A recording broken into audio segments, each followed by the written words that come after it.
I feel elated now, knowing such evil men exist, just like that moment I got that ring. And that, my friends, is how she became the female version of the Joker.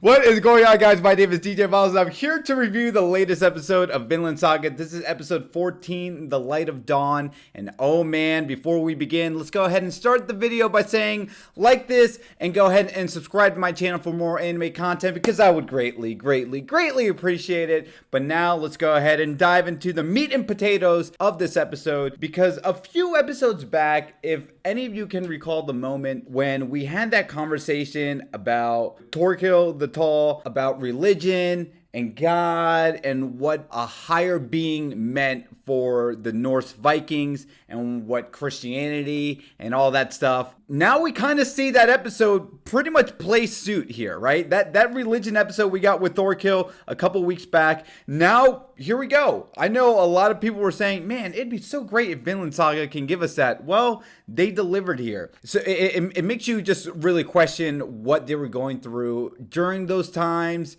and how much it meant for some people, and how much it certainly didn't mean for some other people. And I'm looking at you, female Joker. It's interesting to note, right? Where when you do this as a kid, you know, you have your imprints planted on very early on as a child, right?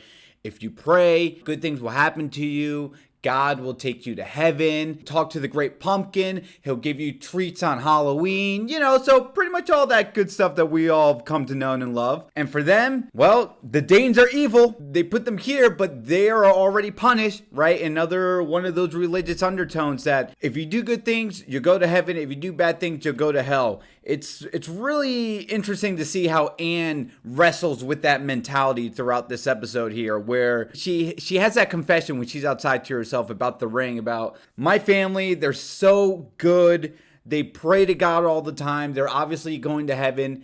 And I really feel torn, despite how beautiful I think this ring looks, knowing that I will go to hell. But God, if there's any room in your heart, can I go to heaven too? And of course, now we see Anne, as soon as she asked for that prayer, her family's pretty much massacred. And not just the family, but the entire village, because Askeladd realizes, oh yeah, I kind of fucked up. I fucked up. It's too cold. My men need to be warm for the winter. How the hell are we gonna get through this? We don't have enough food. All the villagers in this little town that we just sacked, yeah, too bad they got babies. This is awkward, Susan. Yeah, we're just gonna kill you and your whole family. I know, but hey, it's gonna be swift. And you don't have to worry about ever dealing with a winter as cold as this ever again. What do you say, huh? I mean, your God's gonna do you something right now, huh? And so I feel like the messaging of the light of dawn is just echoed through this, right? Where the light of dawn of it being a new day, to whether, hey, it's the light of God maybe shining upon everyone. Because although something horrific and tragic has happened in the eyes of Anne and her witnessing all of that, now, hey, she's the one survivor alive. And maybe she was the true messenger of God, right? Kind of a fucked up message if God gave her one. But anyway, you know, now it was because she witnessed everyone in her family die.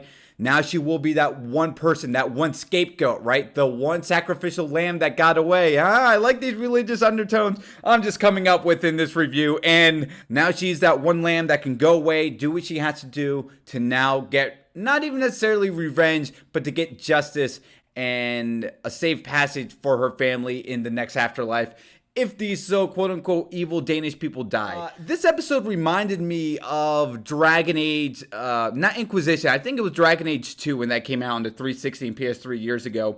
For people who don't know, it's an RPG game where throughout the story, you come across two clans, right? It's like the mage elves and then the warriors. And throughout the story, they each do a great job of convincing you to join one side over the other because the other side is wrong, right? So it starts off as innocent as, hey man, the mages, they're just known for stealing. That's pretty messed up. How about you team up with us so we can get rid of them? Yeah, that sounds like a pretty good idea. You go to the mage side for whatever reason, doing a side quest. The mage ends up telling you, ooh, those knights over there, they actually like to kick dogs. Oh, we can't have that. I'm sorry. Okay, fuck them. And then when you think you're convinced, you join the other side because you do some other quests for the other side for whatever reason, although you're hesitant. And they're like, hey, we may kick dogs, but those mages, they actually love killing humans. Oh, shit. Okay, well, you know what? I mean, you guys kick dogs, but I think I would rather kick dogs instead of slaughtering people. I say all this because this is what I got out of Vinland Saga this week. Vinland Saga is like, I really hate these people because they reminded me that they killed Thors. Oh yeah, Askeladd, man, they're so much fun. And then, oh, they have no problem grabbing food from a poor family who were just so happy to eat the little scraps of food they got. Bjorn, barging into that, onions, get out of here. I'm like, God, I really hate you guys. Thank you guys for applauding me today with this Dragon Age analogy. Now I want to join the other side. I want to join the other side that's going to get rid of you guys.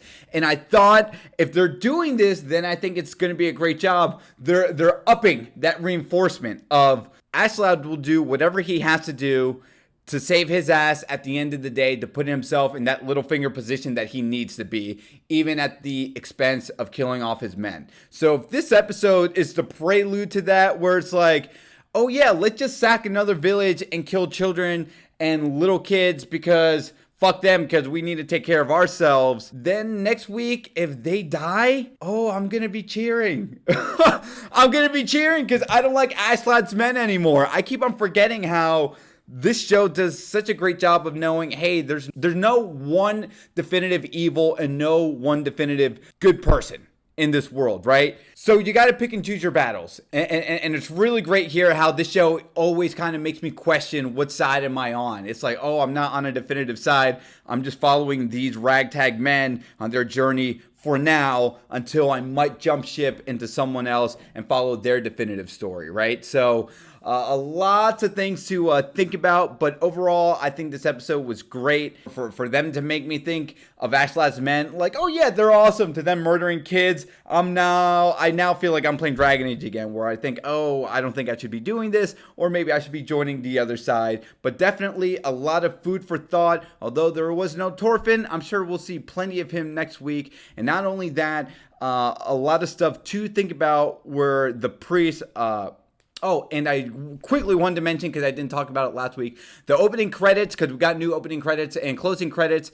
Let me say right now, I think the opening credits is so much better than the first one. However, I was actually getting used to the first one as the show was going on for me. The closing credits, yeah, definitely an upgrade. I did not care at all for the closing credits. And quickly, I also wanted to mention how the priest did spark some electricity in his eye when he heard about Thors, right? A true warrior doesn't carry a sword. What does this mean? Does he actually have any connection to Thors? Was Thors sticking his hand somewhere else in this world that left a profound effect and message across this priest and others? Some things to consider. But anyway, guys, let me know what you thought about this episode. Did you like it? Did you not like it? I definitely enjoyed this episode, although I do want to see what is going to happen next week. So if you enjoyed this video, go ahead and give it a thumbs up and subscribe to my channel for more anime content down the road. Once again, my name is DJ Miles, and like I always say, to be continued, take care.